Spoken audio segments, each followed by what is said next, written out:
Another type of application of geometric series revolves around home loan repayments. So we're going to look at an example of this. In this example, Pasha is planning to purchase a new house. The total cost of the house is 1.2 million, and the bank will only lend 80% of the value of the property.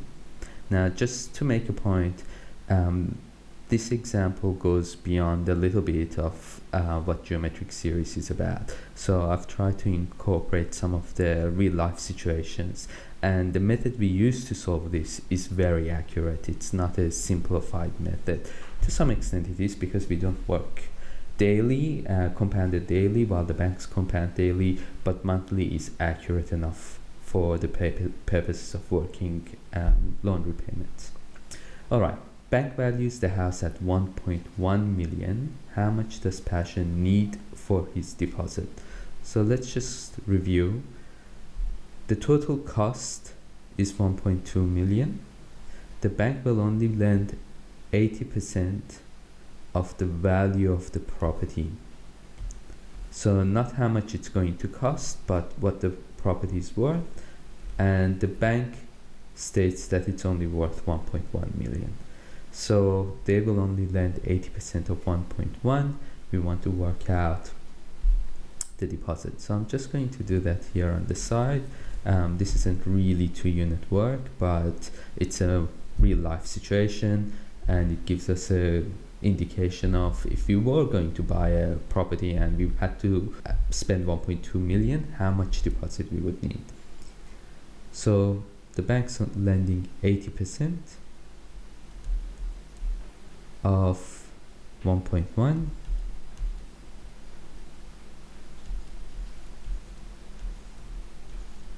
Let's just make sure that's right. And this is bank lending.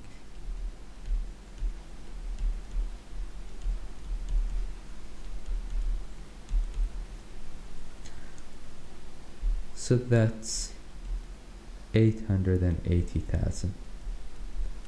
So the deposit required is going to be the 1,200,000 minus 880,000, which is 320,000.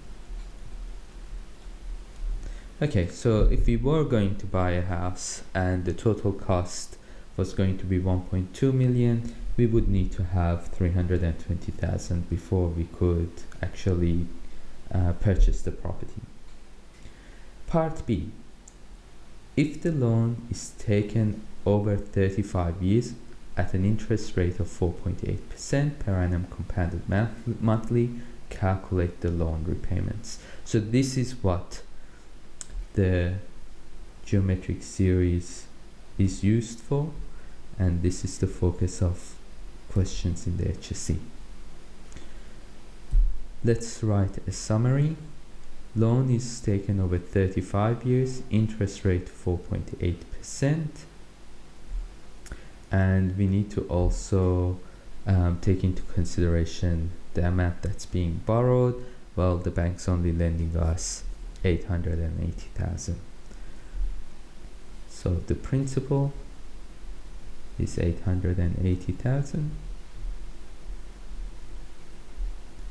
The rate was 4.8% per annum, which is 0.004 per month, as it's compounded monthly, and the term was 35 years, and 35 lots of 12 months is 420 months. So that was years, months. Alright, so how I'm about to set up this work is what's required in the HSC. You need to derive, you need to establish a series. So we're going to go 1 month at a time.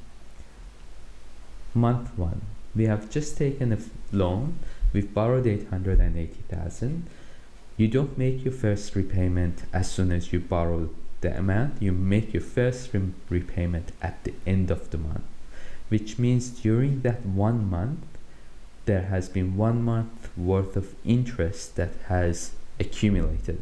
So if I use compound interest formula, then I have my principal, 880,000, times 1 plus the rate, 1.004, and that's been in the bank for 1 month, so interest is charged over 1 month, and that's how much I owe the bank at the end of first month. But then I go and make a repayment, and let's call our repayments M. So we are looking for M, where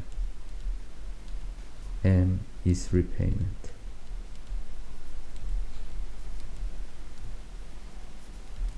Okay, so we're now at the end of our first month. Interest has been accrued on the loan, and I've made my first repayment, and now we go and look at what happens at the end of second month. So for the duration of second month, interest is charged again, but now interest is charged on A1. However much money was owed to the bank at the end of month 1, that's what interest is worked on. And that's being multiplied by 1.004 compound interest to the power of 1 minus another repayment. I'm going to substitute A1 in there. So that was 880,000, 1.004 minus M. That's my A1. That's being multiplied by 1.004, and we're taking another M. I'm going to rearrange that, so I'm going to expand the brackets. So 880,000, and I have 1.004 times 1.004, so that's 1.004 squared minus M times 1.004 minus M. So now I'm going to take that minus M out as a factor. 880,000, 1.004 squared minus M, 1.004 plus 1, because I've taken a negative M out as a factor. So that's month 2. Let's see what happens by the end of month 3. So again, at the beginning of the third month, we owe the bank $82, that's A2. So that's going to accrued interest for 1 month, so to the power of 1, and we're going to take away M from it. Again, I'm going to substitute A2 back in, so that's 880,000, 1.004 squared minus M, 1.004 plus 1. So that was A2. That's being multiplied by 1.004, and we're taking another M out. So I'm going to skip a line, hopefully. This 1.004 is going to get multiplied here, and it's going to get multiplied here, and it's going to get multiplied here, and then I have a minus M again introduced. So these two will become a 3, this becomes squared, this becomes 1.004 to the power of 1, and then when I take a factor of negative M out, that will leave me with 1. So let's jump straight into what the outcome will look like. 880,000, 1.004 cubed minus M, 1.004 squared plus 1.004 plus 1. So I'm hoping by now you can see a pattern, and this is how we establish our pattern, so that then we can go ahead and work out our repayment. So there is a requirement in this work that you do 3 months to establish a pattern, and then you can generalize based on that. We go to the end of the last repayment. How many repayments did we have? 420 of them. So A, 420. That's going to be, based on our pattern, 880,000, 1.004 to the power of 420 minus M, 1.004 to the power of 419, 418,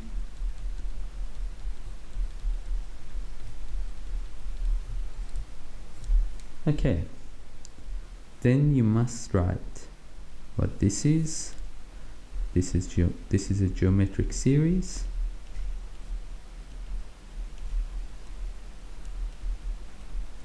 My A, if I start from this end and work across, A is 1, ratio is 1.004, and there are actually 422 terms, 420 terms, because we're starting with 1. 420.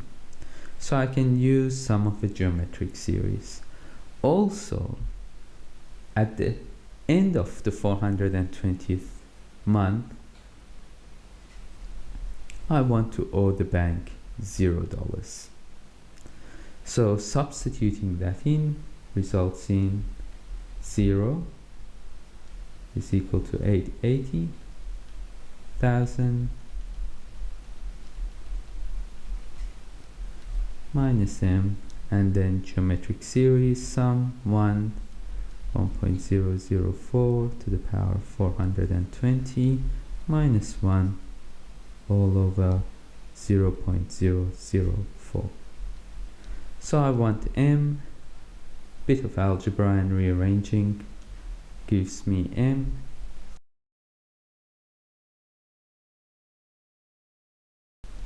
and then we can calculate that to the nearest cent on our calculator, which gives me $4,329.64 to nearest cent.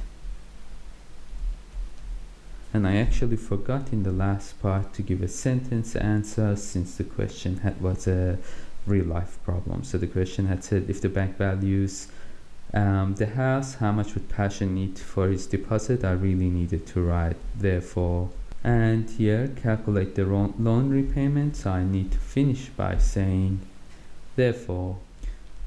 It's actually a really good exercise to go online and find a mortgage calculator and put these figures in. Loan for 880,000 over 35 years at 4.8% per annum, and see how accurate these results are. Now my question actually had a third part. To minimize risk, the bank expects the repayments to be less than 1/3 of the gross income of the borrower. Most banks have some sort of limitations to make sure if interest rates go up, or financial constraints on families are applied, then the borrower can repay their mortgage. In this case, the requirement is that the repayments have to be 1/3, no more than 1/3 of the income of the borrower, in this case Pasha. So if Pasha's gross income is $210,000 a year, will he be offered the loan? So we want to know if that repayment is less than 1/3. So if we are making repayments of 4,000, so yearly total repayment for a year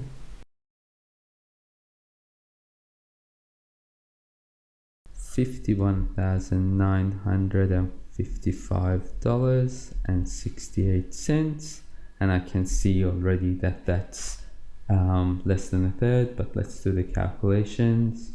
51,955.68 divided by, what was his income? 210, I think. 210,000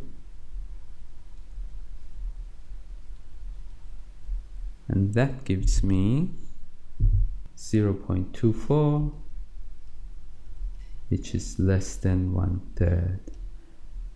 Therefore, partial will be offered the loan.